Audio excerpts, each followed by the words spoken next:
What's up, family? Hey, this video here, I'm gonna do this one. It's gonna be totally different than what I normally do, type of thing. But it's gonna be educational. This gonna be doing on, remember the airline Pan Am?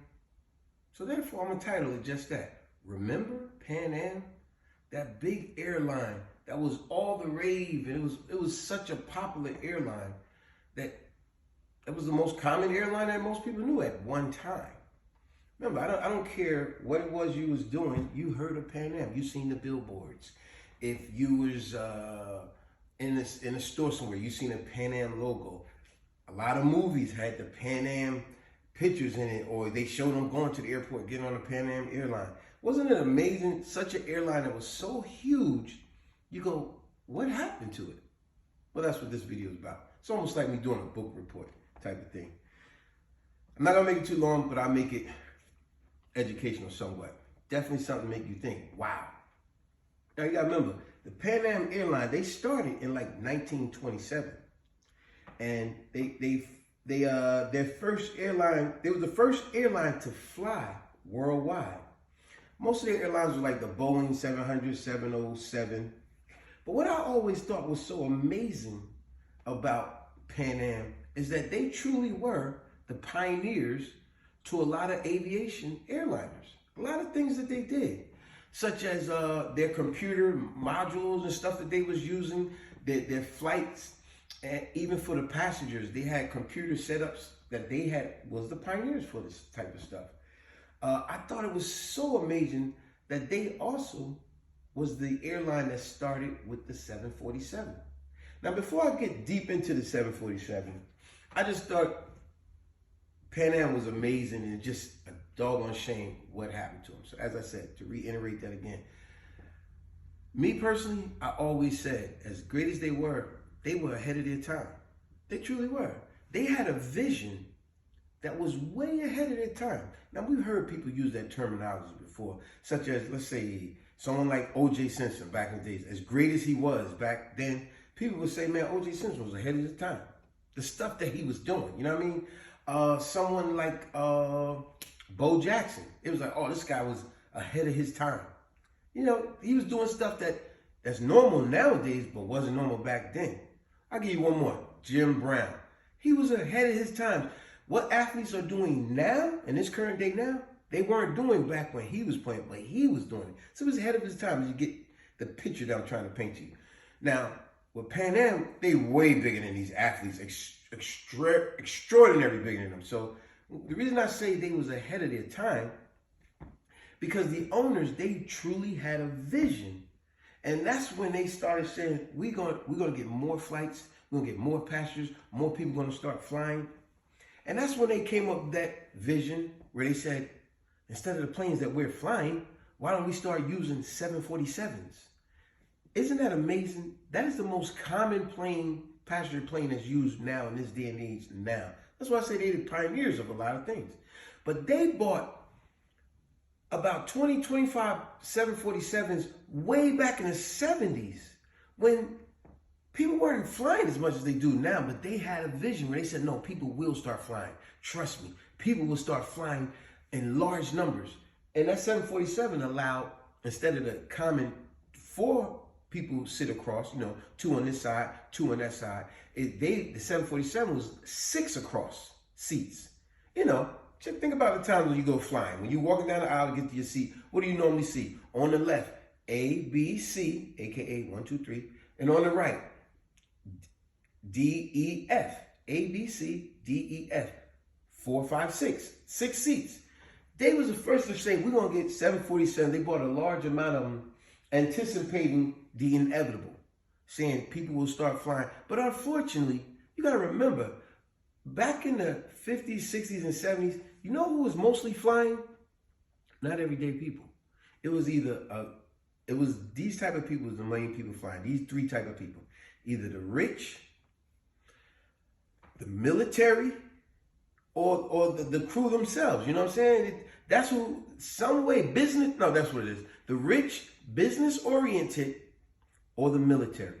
And that's another thing that Pan Am had a great contract with the military. They was flying a lot of aerodynamic stuff for them. They was flying a lot of military personnel, and obviously when the war hit, they was flying a lot of war stuff back and forth around that time in the late 40s and mid 40s or whatever the case. But I just always find it amazing how we weren't flying, but they seen a vision that the average everyday person will be flying. Like I said, when you see them old movies, you see Pan Am. Of course, the other competitors you start to see them later, like such as when they started going through their demise, such as, like I said, the downfall of Pan Am, when things such as internal and external major lawsuits, a conglomerate of things started to happen. And as always, you know I love to give you a word of the day. So that would be the word of the day, what I would use for today, a conglomerate. Now, if you look up the word conglomerate, it simply means, what it means? It means things and parts that are put in a group together to form a whole but remain a distinct entity. Meaning like a whole bunch of stuff all at once, but this is what we're talking about. We're talking about this thing, but it's a multitude of different things.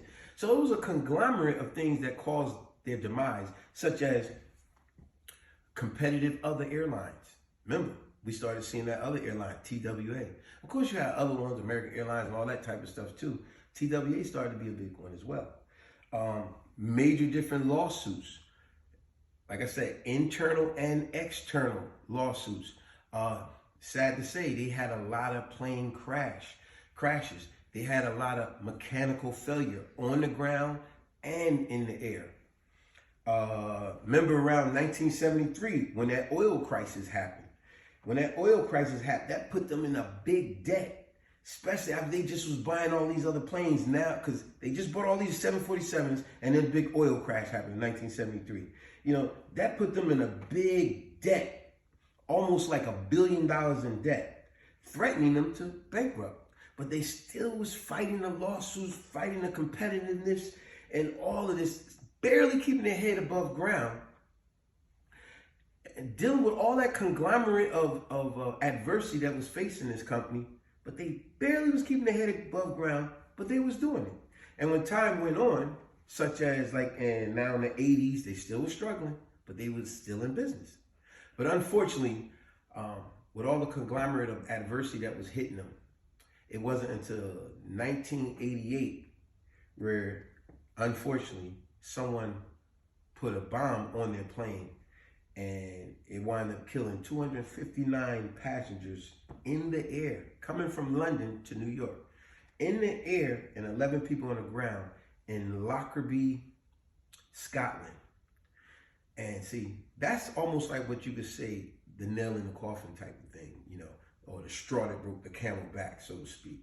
Because they was already dealing with a conglomerate of adversity, you know, bankruptcy, competitiveness with other airlines. Other airlines said they didn't even want to compete no more. We were going to buy you out. You know, major lawsuits, internal and external.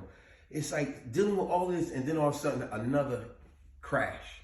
This time, this was done spitefully from someone who, I don't know the ins and outs of what all happened behind that. But they already had a bunch of conglomerate of negative things happen.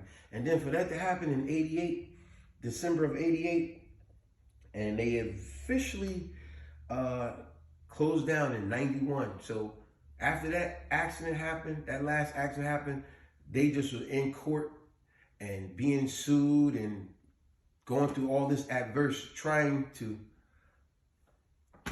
fight the wheels of fate. But unfortunately, that was their demise.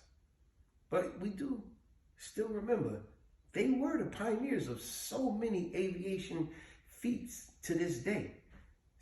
Mainly, like I said, the 747. They have 6 seats across when you're walking down the aisle. A, B, C, I sit on this side. D, look, I already know my alphabet. A, B, C, D, E, F on the left, A, B, C on the right. 6. It used to only be A, B on the left, C, D on the right. And they took it from that to bigger than that. But hey, I just thought I'd do that simple one. Just give y'all something to think about. Because there's a lot of great things and great people that we think about at times, and you go, whatever happened to this person?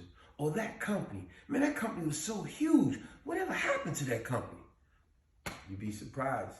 Sometimes they're dealing with so much conglomerate adversity that it's just too much to take on. Peace.